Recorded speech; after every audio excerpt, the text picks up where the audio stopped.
Record on this computer. Okay, so we are recording. Linda, Yes. can you see us? Did you click off the No, I window? can't see any of you guys. All right, so do you see a little blue button that says got it? Let's see, little blue button. Oh, yeah. Click that. Just once. Ah, There you go. that's all I had to do. Now you can see us. Thank Very you. good. Hi, Linda. Hey, everybody. All righty, miracle the way that stuff works. Before we get started and dive into the text, is there anything from last week, anything during the week that y'all want to bring up, discuss, derail us for a moment before we get going? Are we on 47? 47, but it doesn't have a number. It's just the second letter. Okay, So go to 48 and back one page. 48. Okay. All right. Lori, do you have the correct book by now? I should no, I don't think I do. Now I have Oh. two. So, but you know what's great about Amazon returns? So, because now this is the one I have. No, that's not the right one either. This is the And one you want. So, Dang it. Oh, so I got money, but did you use the link off of the emails that I send out weekly? Why would I do that? Because then you'll get the right one. I mean, you know, it's just, You know, because I make everything difficult. That's how that's my Okay. profession. well, it's so much more fun to do it this way, I'm sure. You fit Okay. in real well with this group, Lori. Absolutely. All right. So we are on the second letter and we actually got through to page 48, but I just wanted to back up just a couple of paragraphs so we can get the usual running start on it. And I think there's a couple of things that we didn't quite develop as much as we could. So we'll revisit those areas and come back. So just to set this thing, the first three letters of the 14 letters are all to the same woman. And she is he calls her Reverend Mother. She would be the superior of a convent, of a house for women, of nuns. And so they had a prior relationship in terms of knowing each other and had common ground in practicing presence, either because they both came at it together and were comparing notes, or because Brother Lawrence had helped her to start down the path of practicing presence in her own private spiritual life.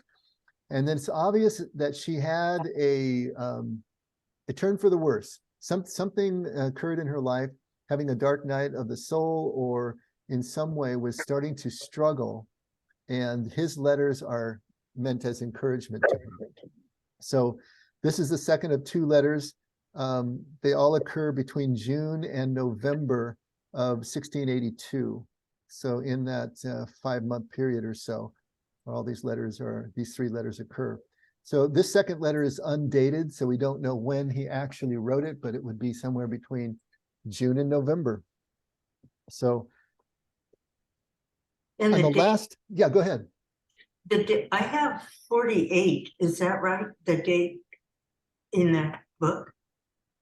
No, you just need to be at page 47. Oh, thank you. Okay. All right. It was- We're going to start right at the bottom. So he's talking about the spiritual life, and he has just said, well, we almost have to start at the beginning here. He got a couple of books from another nun, and he sent one of the books, which had to do with the practice of the presence of God, to this Reverend Mother. And he asked her to read that, and hopefully that's going to also get her back on track. And he talks about that, in his opinion, the practicing presence encompasses the whole of the spiritual life, and whoever practices it is going to soon attain the spiritual life. And then starting in that last paragraph, I know that to achieve this spiritual life, the heart must be emptied of all other things, for God wishes to possess it alone. Now that was something that we talked about a little bit because it makes God sound a little bit maniacal there. He wants to possess us, our hearts alone. And it sounds like it's jealous or controlling, possibly, in the way that it's stated there. But we just wanted to, again, put it back into our parlance, and that God really already infills us, indwells us, is, I suppose, in possession of us in the sense that he's already in us and through us. It's the onus is on us. The duty, the responsibility to complete that circuit is always on us. So even though Brother Lawrence and the ancient Jews in the Bible idiomatically speak of God as being the actor always, it's really we who are doing the acting here. God is already chosen. God is already present. God withholds nothing. God is just fully here. And so it's a question now, are we going to meet that presence or not? And so what he's really talking about is that if we have these distractions, then we're not going to be fully present to God's presence, which is always perfect. And so that's the idea here. To achieve this spiritual life, the heart must be emptied of all things, for God wishes to possess it alone. So God's presence can't be fully realized in our life until we are fully present to it. And as he cannot possess it alone without emptying it of everything that is not himself, so neither can he act there and do what he wishes there unless it is empty of all else. And again, that completes the thought as if God were doing all the acting, but God is already here. So it's really us. We're the ones who need to then cross the no man's land of our own mental distractions and then come back into God's presence. God has already made the choice. Is that making sense to y'all? I know it seems backwards, and it makes God sound, a little on the, I don't know, almost codependent side, if you want to think of it that way. But like we've talked about in the Old Testament, where God is portrayed sometimes as being a genocidal maniac, ordering the Israelites to go in and destroy a town and kill every last man, woman, and child, dog, cat, and pony.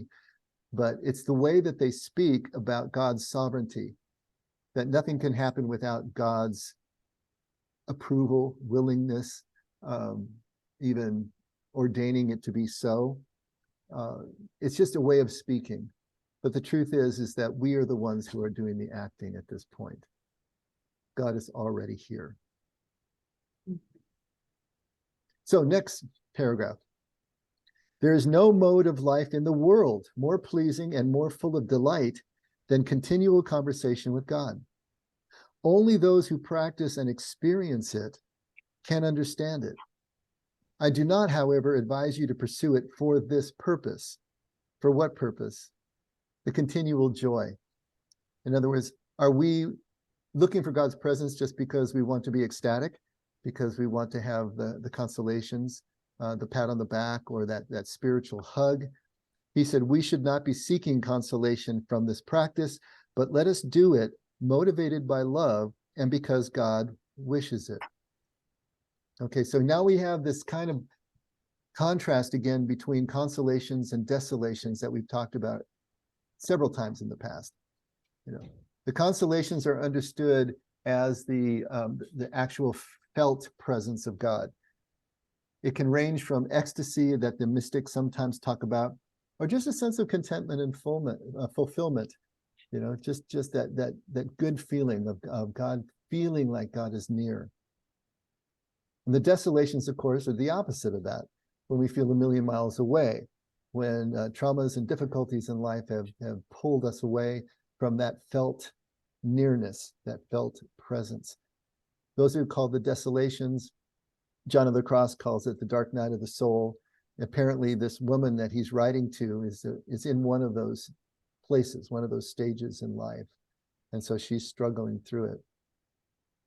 So he's saying, we're not just going after God's presence because we want to feel good. We want to do it for the pure connection with presence itself. Because even if we don't feel anything, it doesn't mean that something is still not happening, that there isn't a true spiritual encounter, that we aren't maturing along our spiritual path. It's not about the feelings, it's about showing up, is basically what he's talking about here. That first line, though, is interesting to me. There is no mode of life in the world more pleasing and more full of delight than continual conversation with God, but only those who practice and experience it can understand it. And I think that's a huge point that we need to make. We can talk about this all day long, and we can talk about concepts, and we can use all of these analogies and metaphors and try to come at this cognitively. But there's a point at which all of that breaks down. All the rational meaning that we try to put on something can't bridge that gap of just the experience of these moments. I think some of you were either with us on Sunday or watched the recording on Sunday. And we were talking along these same lines about there's a point at which rational meaning breaks down. And I read a passage from a chaplain who was talking about the difference between what she has observed in sitting with over 500 people at the end of their lives and this idea of rational meaning, the way Viktor Frankl has formulated it as one of the fathers of modern psychology. And I wanted to read a little bit more because I read just a small excerpt. I wanted to continue from where I left off on Sunday and read a bit more because I think it pertains exactly to what we're talking about here. So let me share my screen, and hopefully you are seeing this. Are you seeing my screen? There it is. Okay, good. All right. So even if you don't have a book now, you can follow along by watching your screen. So how's that? Thank Can you make it bigger? Can I make it bigger? I think I can. Let's see. That's too big. That's perfect. Good grief, man. Let me see if I can hit a happy medium here. Okay, how's that? Okay. Still work? All right.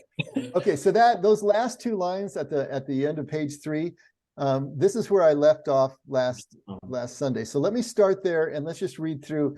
And keeping in mind now that what he just said was that there's no mode of life in the world more pleasing, more full of delight than continual conversation with God. Only those who practice and experience it can understand it. Now, remember, this is a chaplain who's now spent years and has sat with over 500 people at the end of life. And she says that listening has plunged me into a depth I cannot always fathom, but of which I am intensely made aware of as I listen. Listening and being with has caused me to see beyond words and action. There is in truth no separateness, for all is one, deeply and profoundly one, interdependent and grounded in oneness. A portion of what I've heard and seen and come to believe is that all of us as humans naturally see over and over again in incremental glimpses. These momentary glimpses break into our sense of being, and for the moment, perhaps even for an instant only, they allow us to deeply experience our oneness, our interconnectedness, our being that is one with being itself. And it is these momentary glimpses that often carry us through difficult moments, that give us the ability to see, if but for a moment. And in this seeing, I purport there is healing. Frankl says that if we can find meaning, then we can go on. In many cases, this is true, but there are times, especially in crises, when we see, and it is this seeing that allows us to continue. It is a seeing without meaning, beyond meaning. It is a touching into the depths of truth and essence. How many times have I heard the story of someone's memory of seeing only for them to dismiss it as an aberration, a cloudy thought, a sentimental hope? But in the same breath, I have heard them say that this glimpse is what has allowed them to continue on, to hope. What are these momentary glimpses? They are simple, really, but filled with a oneness and an insight and a wholeness that is hard to put into words. To touch into such a memory, you need only to recall a moment when you experienced true clarity, a knowing. Recall a moment when the sight of a sunset, or the gentle call of a bird, or the whisper of a wind, or the experience of two small blades of grass poking up from beneath winter's blanket caused you to pause, caused you to wonder, caused you to stop. Or recall an experience when in the presence of another, in deep communication, eyes meet eyes, words flowed freely or in silence, interconnected. You experience a knowing, a profound oneness and peace. I recall when in the midst of daily life, a thought or an insight arose within you and named a movement you had not even been aware of going on inside you. And you smiled and you knew. Something cloudy suddenly became clear. You knew. Some momentary glimpses arise subtly, some more profoundly. Some ebb up like a distant dream, others awaken with force and power.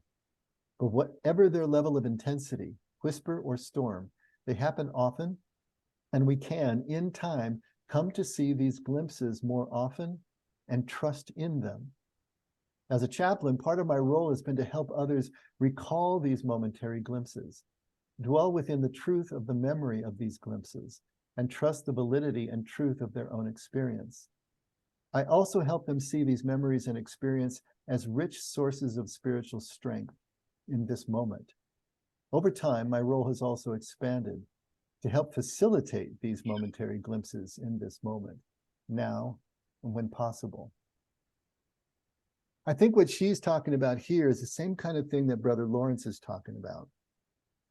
It's these momentary glimpses, these moments of breakthrough with God, and you can't really know them until you've experienced them yourself.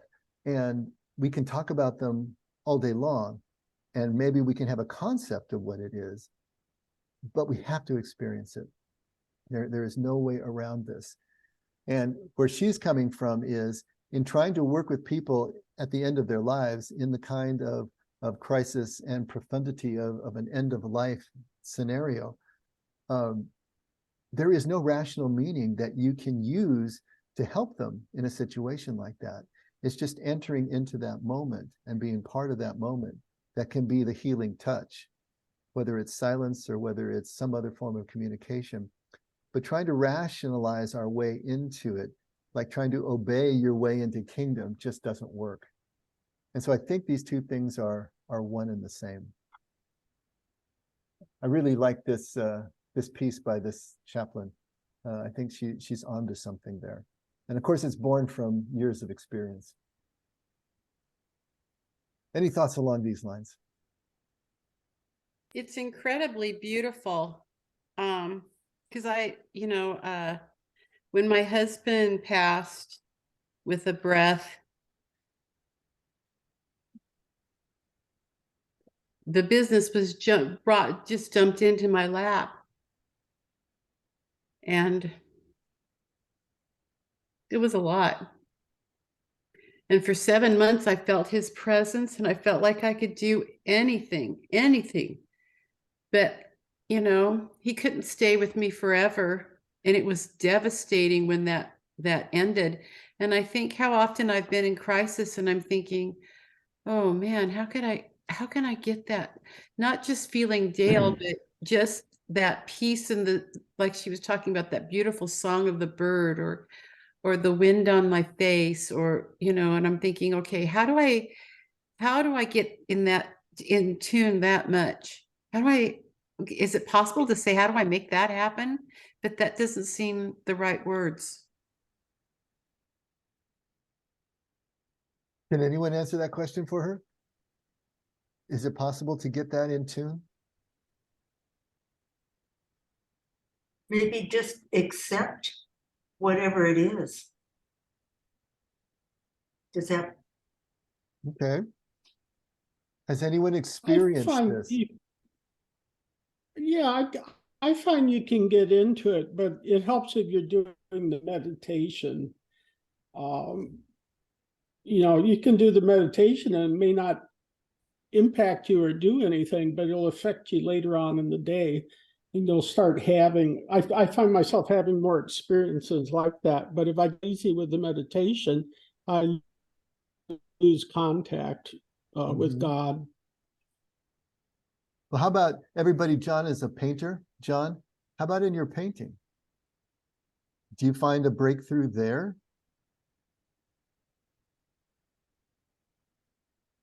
Go. I think. I feel closer to God anytime I'm doing something creative. And it could be the oil painting, but now I'm working on a little novel, and I'm having a lot of profound personal insight that's coming from just writing the novel. That's great. And I think that's an important point. It doesn't have to be spectacular. It doesn't have to be religious.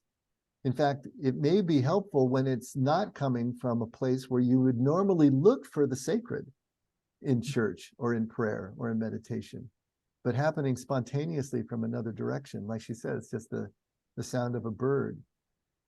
Or it can be a very significant moment with someone at the end of life.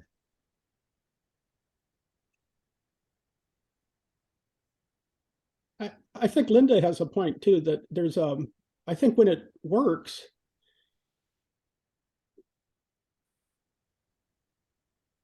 you have a feeling like you have total acceptance that you've given up, and even if there's a dry spell, you're surrendered to it. It's like you have patience. It's easier for God to interact with you if you're patient.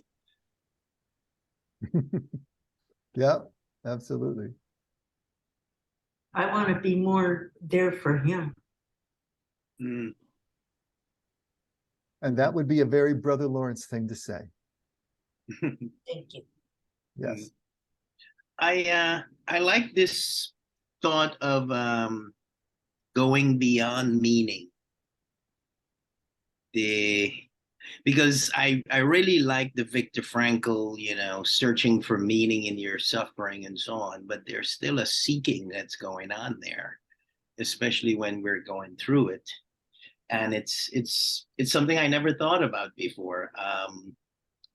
But because there's certain times, especially when we're going through it, it's almost impossible to find a meaning. Like we talked about this with when we were doing the Richard Rohr book. Like when you're going through the storm, it just sucks. And you don't get to find a meaning until after. And if you're like grasping for that meaning in the midst of your suffering, I can see that maybe might even add a little bit of struggle to your experience. Absolutely. And so I think the beauty here is we don't throw Frankl out, right? Because we still need to make meaning, especially when we get through a major loss or a trauma. On the other side of that, when we're trying to accommodate that now into our lives, we need to make meaning out of that. And I think that's where Frankl's logotherapy comes back into play. But we have to realize that's in retrospect. That's going to be further on in the process. In the moment of that tragedy, in the midst of it, I mean, just trying to talk someone through it rationally, that's insulting, right? That's going in the wrong direction. It's like the clueless husband trying to fix something and the wife just wants him to hold her, right? It's that kind of deal. And so this is, I think, where she's going with it. So I think they're both right at different points along the experience. But you're right, this idea of getting out beyond meaning. Remember the Rumi poem? Out beyond ideas of right doing and wrong doing, there's a field. I'll meet you there. I think it's the same idea. And it's not surprising because anyone who has experienced it the way that Brother Lawrence is talking about it, has experienced it and understands it, is describing the same thing, describing the same it, but in all these different ways. So here's Brother Lawrence's, expression of what he has experienced. Here's this chaplain, Micklewright's expression of her experience. Here's William's expression, Jesus' expression. Everybody's expressing the same thing that they've experienced, but they're going to do it in their own way. And so the more ways that we look at this, hopefully what it's at least doing, because we can't rationalize our way into the experience, that's where Linda's acceptance comes in. That's where the surrender comes in and just allowing yourself to fall into the moment.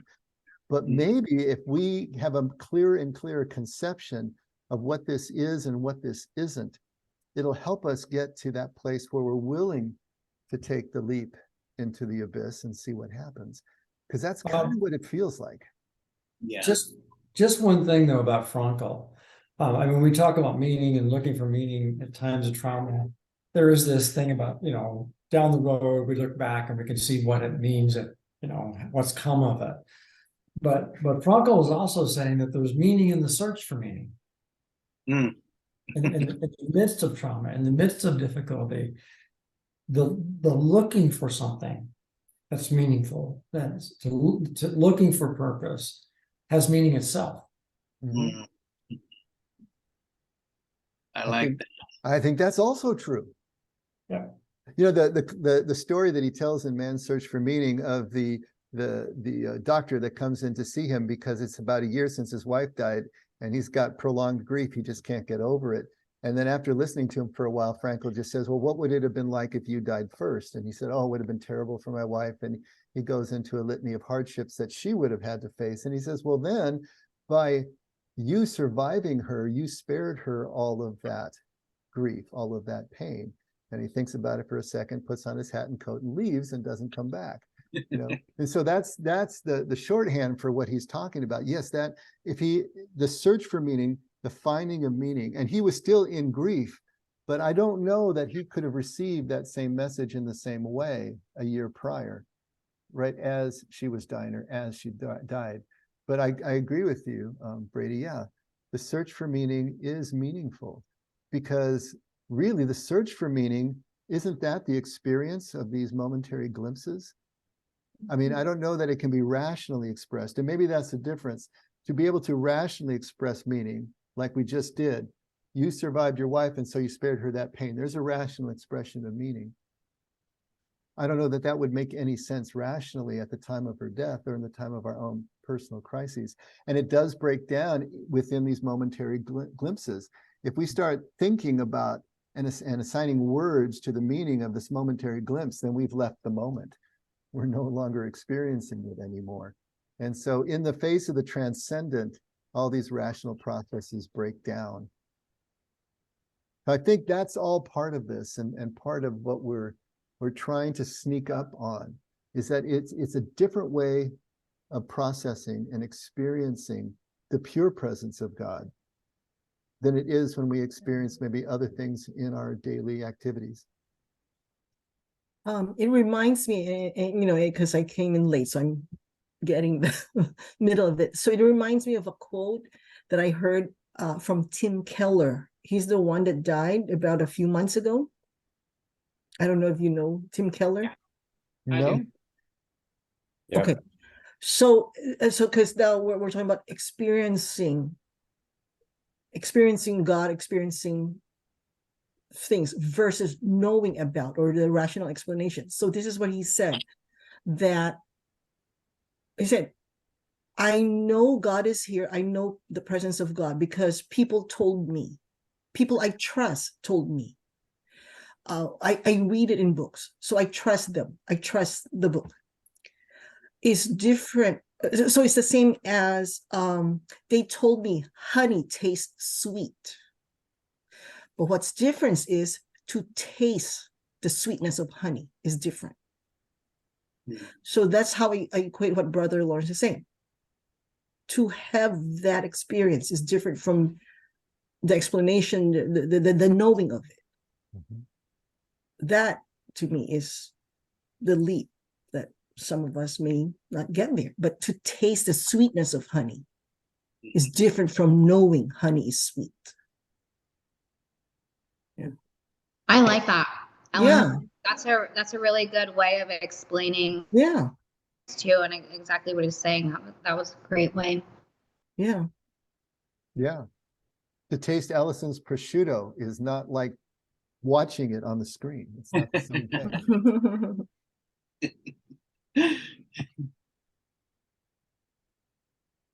So this is what we're trying to get at. This is how we're trying to understand.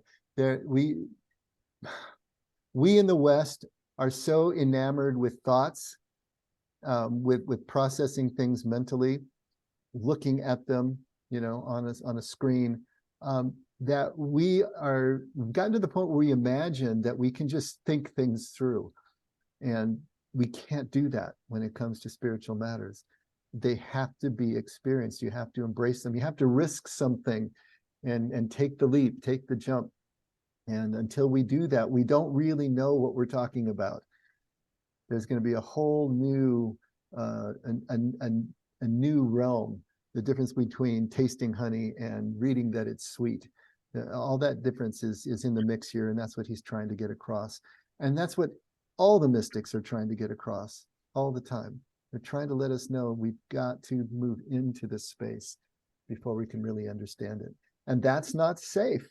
That's the rub, right? Mhm. And I could say that Patricia and Brady know something about death that we can't know until we actually get there and experience that. It's a different quality of knowing and experiencing. And so that's the kind of thing we're talking about here. And we've all had the experiences of a sunset that takes our breath away, or some experience like she's talking about here in these momentary glimpses. We've all had those experiences.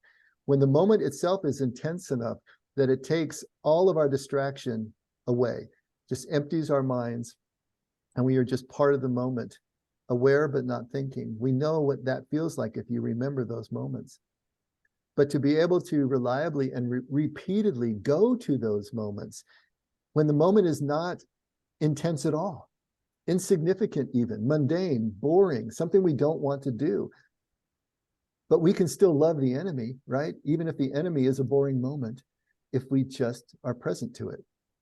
And that's where we're going with this. Brother Lawrence doesn't make any distinction between the spectacular, quote unquote, important moments and any other moment, even when he's just in the kitchen. Just as Jesus doesn't make any distinction between the people that he's going to love, whether they're Jews or whether they're Romans or Samaritans, whether they're inside the law or outside of it, it's all the same. And it's the same thing with our moments. Can we approach them with a degreeless presence and a degreeless love at the same time? That's what we're after. And of course, remembering it's only 51%. We don't have to be perfect, just 51%. More often than not. Let's just get there, right? Just keep after it. Okay, so continuing on. I love this next line. Brother Lawrence says, if I were a preacher, I would preach nothing else but the practice of the presence of God. If I were a director, he means a spiritual director, I would recommend it to everyone. So necessary and so easy to do. So necessary and so easy do I believe it to be. So if he's a preacher, that's all he's going to preach about. You have some of those one-note preachers in mind. I remember Frank Billman used to really get on my case because he would say, everything is unity. If I would ask a question to the group, he'd sit back there, and if no one answered right away, he'd say, unity. Unity. Whatever the question was, unity, because I was always preaching unity. That's it. I've been really just preaching unity as the reality of God's love for 20 plus years now. That's it. But presence is really the same thing. Where is there unity without presence? Where is there love without presence? It's all the same thing. So that's it. Get that, get it all. Don't get that, well, then you're still knocking on the door. But I love that. If he were a preacher, he'd preach nothing else but the practice of presence of God. And then the next paragraph, if only we knew how we need God's grace and assistance, we would never lose sight of him, not even for an instant. Believe me, from this very moment, make a holy and firm resolution never to be willfully separated from him, and to live the rest of your days in his sacred presence, deprived for his love, if he deems it proper, of any heavenly or earthly consolation. Okay, he's getting a little Catholic on us again. Get going on this work. If you do as he wishes, be assured you will soon see the results. I will aid you with my prayers, inadequate though they are. I recommend myself earnestly to yours and those of your community, being theirs and more particularly yours.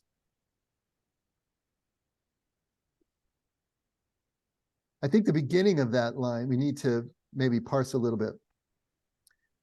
If we only knew how we need God's grace and assistance, we would never lose sight of him even for an instant. To have that experience is something that is just going to transform us from the inside out. Being human, though, we know that we're always oscillating, right? One of the intriguing things about Brady's death experience when he showed me his manuscript was in the aftermath, he was talking about, and Brady, you can, if I veer off of this, correct me or set me straight. But it was something to the effect that, you know, after having an experience like this, you would think that every aspect of his life would be transformed. But he said that he found himself still in that oscillation, you know, having to bring it back to the fore again, that it would kind of fade with time and move about. And so it wasn't that 100% always on complete change of perspective, that he still had his humanity intact, that kind of moved it around. Brady, did I mess that up and mangle that? Can you help me there? No, that's it. That's pretty much it. You know, and so he, you know, what he's saying here on the face of it, I just kind of listen and say, okay, yeah, maybe that's true in concept, but in reality, as human beings, we're still going to keep oscillating. We're not going to be able to hang on to that same intensity. You know, the intensity of the experience that Brady had, the intensity of the experience that Brother Lawrence had. I mean, he tells us that he wanders back and forth as well. But I suppose, you know, if we really knew what this presence offered us, yeah, would we ever want to stray from that? And I think that leads us into the next line. Believe me, from this very moment, make it a holy and firm resolution, never to be willfully separated from him. And I think that willfully is really important there. It makes that sentence work, you know, because we are going to be separated from, just in our humanity. We can't hold on to that kind of intensity. We can't hold on to that kind of awareness and presence all the time. But that's not willful. We're not willfully separating ourselves from God. We're not trying to go another way. We just fall away, as humans do. But we're going to make this firm resolution that we're not going to willfully separate ourselves from God. And we're going to try to live our days in his holy presence. And then he goes into that mode, deprived for his love if he deems proper of any heavenly or earthly consolation. And so again, that sort of, that more Catholic idea of to be separated from earthly pleasures is to be closer to God, which is kind of contrary to the Hebrews, where you immerse in life to be closer to God. But that's kind of a Western idea as well. And if we just get going in the work, we can be assured of seeing the results. If we just keep showing up, you know, and that's the hard one sometimes, to just keep showing up when we're not necessarily seeing the results right away. And I've used the analogy of a workout regimen, or especially maybe an aerobic regimen, where what you're trying to do is get your heart rate up to a certain range and hold it there for 20 or 30 minutes a day, right? And you do that, and at first you don't see any results. You just get really tired. You don't see, you haven't lost any weight. You're not seeing any increased muscle tone, and you just want to quit. You don't want to get up and do it again. But if you do, and you persevere, and you hit a certain threshold, then you start seeing the results. And that changes. There's more energy. You're seeing the results in the mirror, whatever. And you're realizing that this is actually working, and then it motivates you to come back and do more. And then at a certain point, you actually not only look forward to, but you enjoy the workouts themselves. Now, meditation and contemplative prayer, and also the practice of presence, is sort of the same thing. It's kind of taking your brainwaves and dropping them down into a target range and holding them there. If it's meditation for 20 or 30 minutes, if it's practicing presence, it's all day long. And the same thing is going to happen. You're not going to see any results right off the bat, and it's going to be frustrating. You're going to want to quit. But if you persevere, then the results start to show up. And as somebody said, I'm forgetting who, I think it was John. He said, it's not during the meditation itself that you feel the results. It's going to be later. It's going to be afterwards. It's kind of interesting the way that works.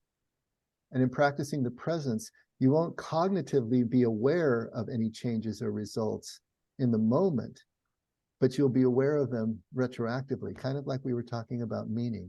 It's going to say, you'll be able to see the results, or someone else will call your attention to them retroactively if you just show up for your moments. And so it's a really interesting process that way. But just showing up is everything. Just keep showing up to the principles, to the practice, and then you'll see what happens. I got down on my walking, and I keep telling myself I'm gonna get back onto it because it's important. And I'm glad that I heard you say this tonight. Because it is important. It's good stuff. Mm-hmm. And with your analogy, Dave, like when you go to the gym and you get to your target body weight, or you look perfect in the mirror or whatever, that's not the moment to cut up your gym card and be like, I never have to work out again. like you were saying in the last session, the moment we stop moving towards God, we're moving away from it. Mm-hmm. Exactly. Wow, you remembered that. I'm so proud. Thank you. But I keep this, I mean, I wrote Brady's thought down, right? Like meaning, there's meaning in the search for meaning. But I'm kind of wrestling with like meaning and relying on my own understanding. And there's you know, it's like when we're searching for meaning, even though it's helpful, we're still really holding on to our own, right? We're creating our meaning essentially. And there's got to be that place where you just surrender your own thinking, your own understanding, your own what makes sense to the acceptance that Linda was talking about, the surrender. Mm-hmm. Well, if you're searching for meaning, by definition, you don't have it yet in terms of the ability to express it rationally, right? Mm. So the meaning in the search for meaning to me is still not rational, but it's meaningful. I mean, it gives your life a sense of purpose. It gives you a direction. It gives you a reason to keep showing up. That's meaningful, even though you wouldn't be able to say, oh, well, it has this meaning. Right. Yeah, you may be able to assign that later. I don't know. Brady, is that the way that you are conceiving of it, or Frankel did? Yeah, kind of. But I'm also thinking, who was it that wrote something to the effect that, you know, I know I'm not perfect, but I hope it pleases God that I want to be. Right. There's something about that. It's like, maybe I'm not finding meaning, but I hope there's meaning in my desire to find meaning, and my the yearning and the desire and the yearning for meaning. But you know, there's that element that one has to be open to it. Like William says, you're not to go out and be trying to create it, but being open to it, looking for it, listening for it. It'll find you. That's what I believe. Yeah. Right. He'll Yeah. find you. And I think, Brady, you're paraphrasing Thomas Merton, who said, you know, I don't know if my actions are pleasing to you, but my desire to please you is pleasing. And so, yeah, same idea there. Randy, are you? Well, you know, I want to kind of rebuke William here and stuff, and you know, in regards to not trying to make meaning. I mean, I had a little online Facebook thing where a guy said, God is a man-made concept. And I came back, well, isn't everything a man-made concept? We all have ideas, and some of them we believe are true, and then we assign meaning to support why we think they're true. Okay?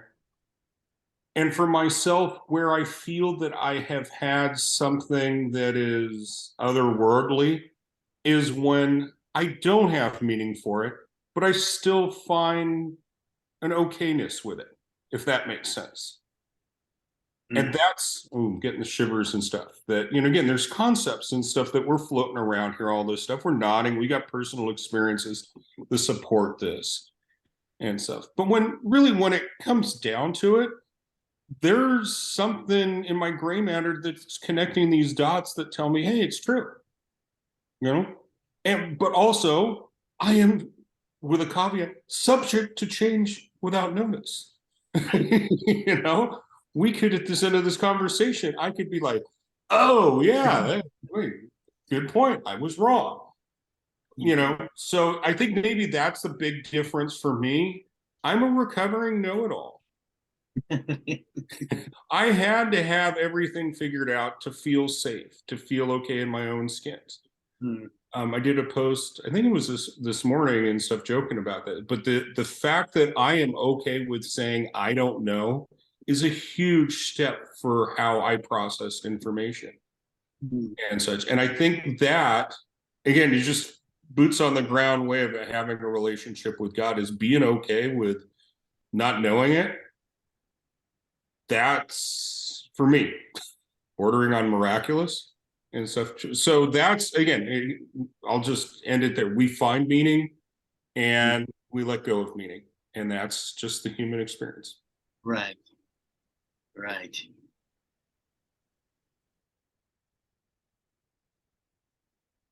And to make sure that we're not getting too egg-headed about all of this, you know, we're not talking about some real esoteric meaning. I mean, the meaning we're talking about here is the connection. That simple connection that we feel with each other, or we can feel if we're really present, and the connection that we can feel to God also if we're really present. There's nothing more meaningful than pure connection. And when does your life make any more sense than when you are really connected? Brandon, our AV guy, you know, at the Effect, he just had his first child on Tuesday. So they have a daughter named Sydney, and he sent me a whole raft of pictures and everything. And there was one picture of him holding his baby, and he had the most serious look on his face and kind of a faraway look in his eyes. And I'm thinking, okay, he's just really exhausted in this picture. Or something was really going on. And I asked him, and he said, you know, that was the first moment where everybody left, all the doctors, everybody was out of the room, and he just had a chance to sit there and hold his daughter and look into her face. And he said, and to absolutely fall in love, you know.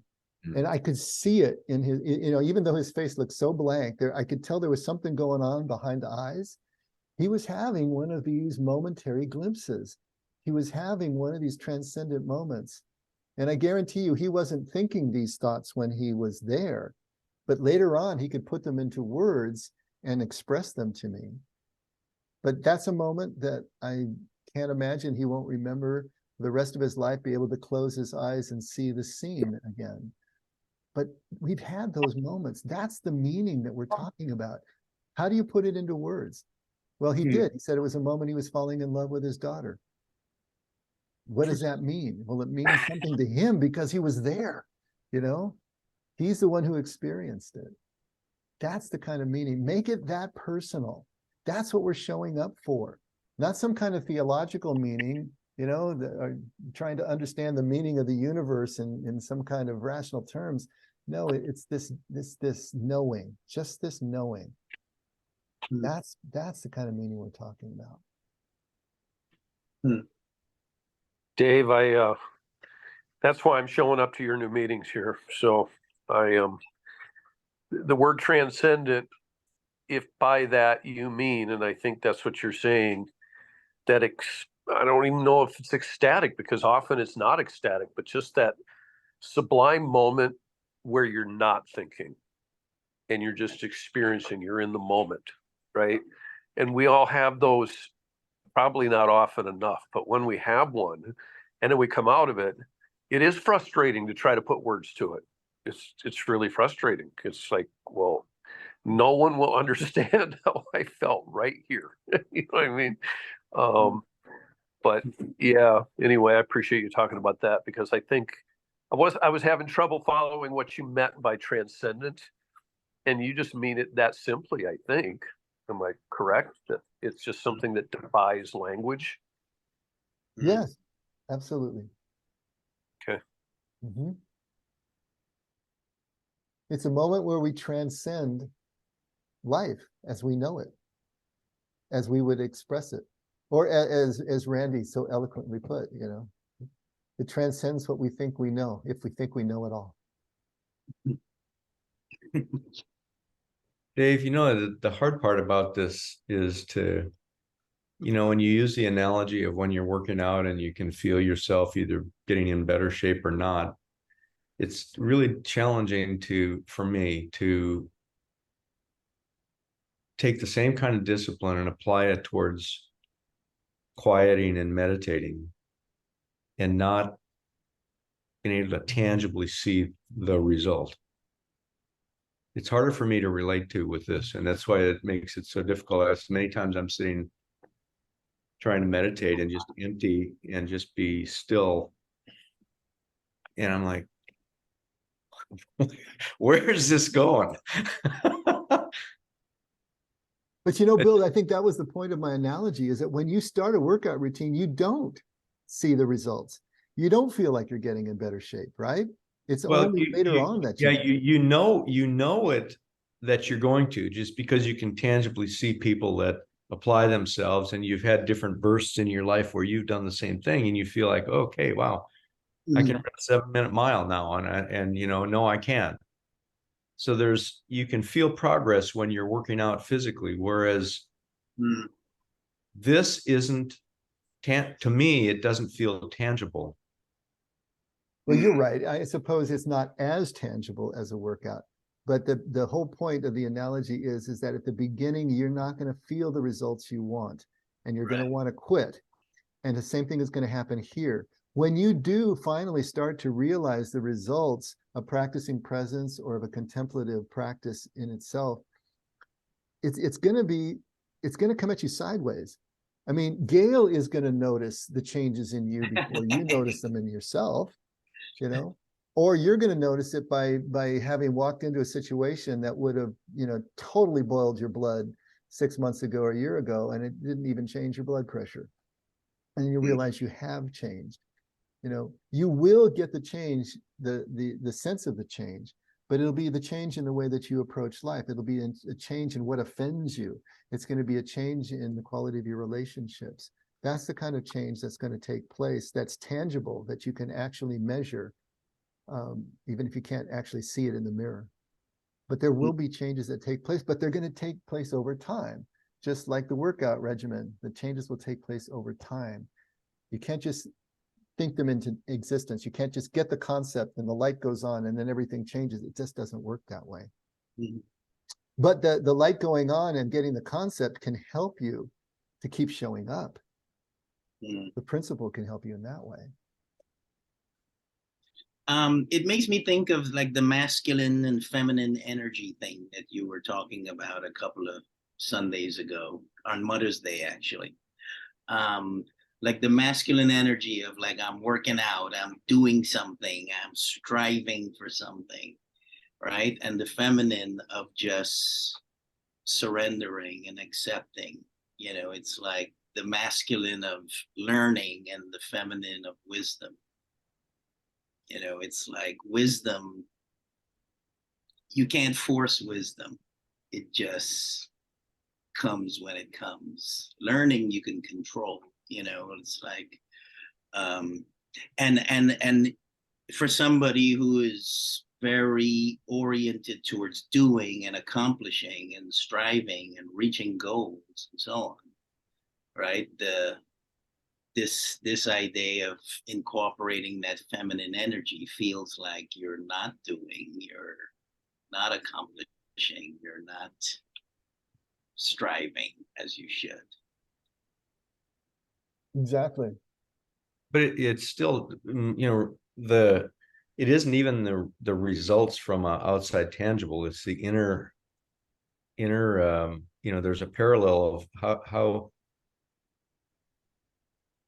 I say this. You know, Brady, you were referring, you know, back to your near-death experience, and death experience, and it was something that it wasn't permanent change from that point forward. You still had to bring yourself back to being aware of God's presence. It wasn't just, and as you said that, I was thinking of past experiences I may have gone through the same way that I forget about, that God used those to teach me something and allow me to mature through something. Gail and I were just talking about yesterday, I muse about the depth of suffering that marriage can bring you into, that force you to deal with things that you wouldn't, or being a parent, or having a friend that's just a real betrayer of you. You can forget about those experiences, and yet they're things that you can either embrace the maturing that happened, or you can fight it and kick and scream about it that you didn't meet the objective that you set out to when you said your vows, for example. Or you started a business and it didn't materialize like we wanted to. It's just hard to connect this, What we're talking about, even different from growth in wisdom. Growth in wisdom, not just knowledge, but in wisdom. And what is the meaning of what I've learned, and how does it relate to what's happening to me right now, or will happen to me, or has happened? That's the part that I'm wrestling with, is how hard it is to get my arms around this practicing the presence. Because I read this book by Richard Foster, Practicing the Presence, back in '86. And I remember for about a year, I tried to do this, practice the presence, and just keep bringing myself back to that practice. And finally, it was just like, I don't feel like it's going anywhere. I just threw my hands up and just quit thinking that way. It just gave up. It's kind of like playing the piano. I just kind of gave up. Well, Bill, using your example of marriage, right? You say marriage will actually take you somewhere, maybe kicking and screaming, that you wouldn't have gone otherwise, and teach you something that you wouldn't have otherwise learned, or being a parent. But what do you have to do in order for that to take place? Well, first of all, you got to stay married. Yeah. You got to keep showing up. You got to keep trying to be present to your spouse. And then in that, you learn something that you wouldn't have learned before. And the wisdom takes place, and the growth that takes place. And you keep showing up to your children, or you keep showing up to a friendship, or you're willing to start another friendship after your old friend has betrayed you. That's showing up, that willingness to be present, that willingness to be vulnerable, that willingness to keep trying. That's what we're talking about. That's going to be the exact same experience you have with practicing presence with God. It's going to keep showing up even when you don't feel like it, even when everything seems to be against you and you think God has abandoned you and the world is out to get you, and you keep showing up to presence. And you have these momentary glimpses that keep you going forward, these little glimpses of the reality of that presence. Even if it's just, punctuation marks on the page, it's still there. And so I think your analogy holds really true. How long you two been married now? You keep showing up for the marriage. Can you keep showing up for this presence that is less tangible at the same time, and then start to see that presence in the tangible relationships as well? And that's the I guess the power of the mind to make a decision about something, is that I do believe that it's good to practice this presence, just like I make the same kind of mental decision that I know it's good for me to exercise. Mm-hmm. I'd like to add that with your analogy, Dave, and thank you for that so much. And hi, everybody. Bill talking about marriage. I had a marriage end, and that to me was the tearing down. And from there, I had to work very hard to build it back up. A lot like working out. When I was getting, after a season and a little time off, you start getting ready for spring training, if you will. And that first part of the workout that Dave was talking about, to me was that when you're working out physically, the first part is tearing down. I mean, and that's what, you know, we say we're not seeing any results from that. Well, we are actually getting results. We're not seeing it. What we're doing is getting to a point where we can start rebuilding. And that's what they would call a change of, oh, what's my word? Anyway, I haven't seen the movie. But for me, very simply, it was tearing my body down so I could start building my body back up. I couldn't, you know, when I would start working out, I couldn't go out and run a 5K at the beach on the first day. I might be able to do a couple of 3 or 4 50-yard wind sprints, you know, and I hope I didn't pull anything or get a Charlie horse. And then eventually you build that up. And you build yourself back up is where you know, you run a 10K and you know you can do it and you're doing it.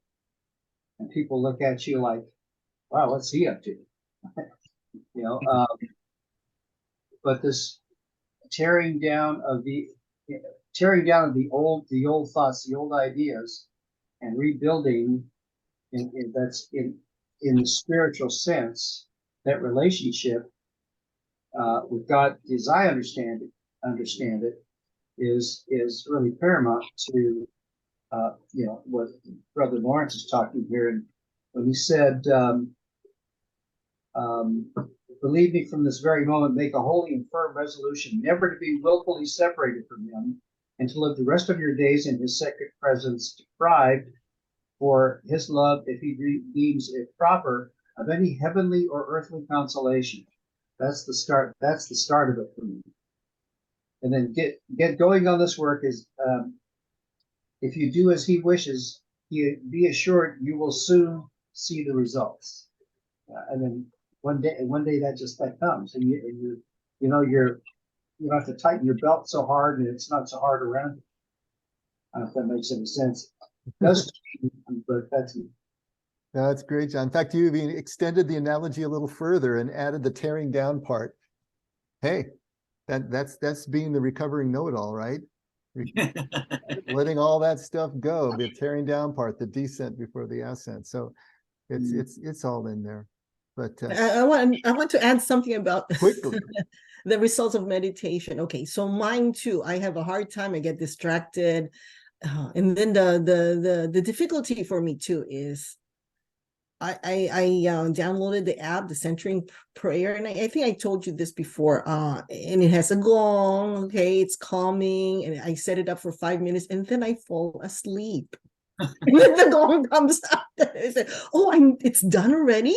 So I fell asleep. So I read something that says, "Oh, so your meditation will teach you something." So I'm saying to myself, it's teaching me I don't have enough sleep. Right? Okay. All right. So those are the complicated ones. It's too complicated for me. Then I found out, and because of the past 4 or 5 years, I've been stressed, I have depression, and you know, things like that. So I did an experiment on myself. So I work in a clinic. We have a blood pressure machine that is automated. So you could turn it on and off. So I put the cuff and everybody's gone. I made the room dark. The clinic is quiet. The cleaning lady is there on the other side of the hallway. So I take my blood pressure. I said, "Oh my gosh, it's 150/90. What?" Yeah, my baseline is usually when I was younger, and you know, like 110/70. So, yeah. Okay. So I read about the breathing technique. It's called the box breathing. You breathe in, you count slowly till 6, and then you hold it for another, you count to 6, and then you let it out slowly longer, maybe till 10. And I did that for like 3 cycles. And then I checked my blood pressure. It goes down. And I did it again, you know, 2, 3 cycles. I said, "Oh my gosh, you can see like the tangible." I said, "Okay, maybe this is a fluke." I did it again the next week, but it's at the end of the day, nobody's there. Nobody knows I'm doing this. And it does go down within minutes. And I think to me, because I'm afraid of a stroke, I'm afraid of, the high blood pressure and stuff. But now I would do it, the deep breathing, I don't know, 2 times a day, 4 times a day, when I remember. Then I get stressed out, not remembering it. But I'm just saying too, those are tangible. If you have sustained high blood pressure, that's very bad for our heart. But you don't feel it until you measure it. But of course, I don't have an automatic machine in my home either, but I know it works. But that's a simple one. Now, to get to the more complicated meditation, I don't know, that's difficult for me too. But you just keep showing up. Yeah. That's the whole point. Don't give up. Keep showing up. Start short, grow it longer. What's the old adage? Practice slow so you can learn fast. I mean, that's kind of the way it works. But we better go ahead.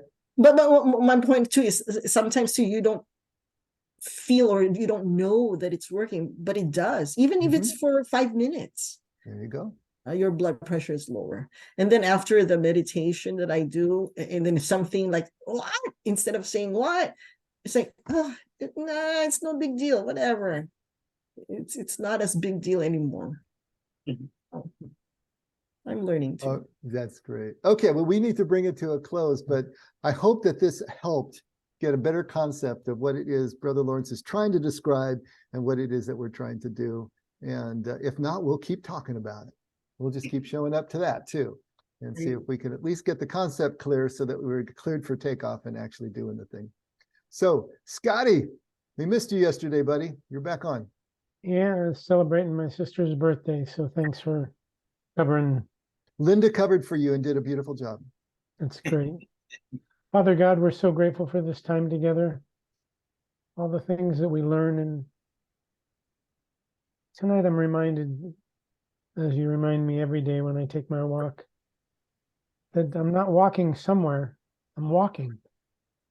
That's what the walk's for, is the walk.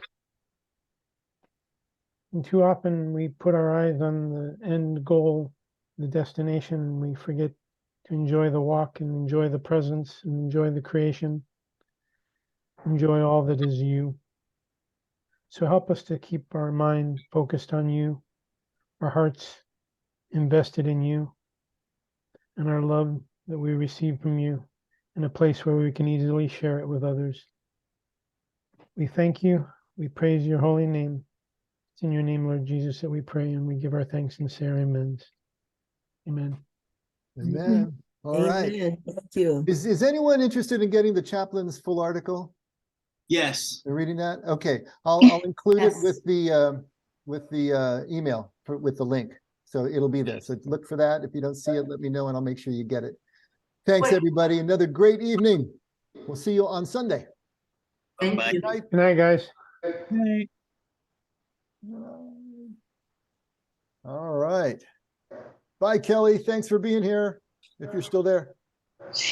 And Jordana and Linda, see you guys on the weekend. Okay, see you guys on Thank you. Sunday. Bye. Bye. Bye.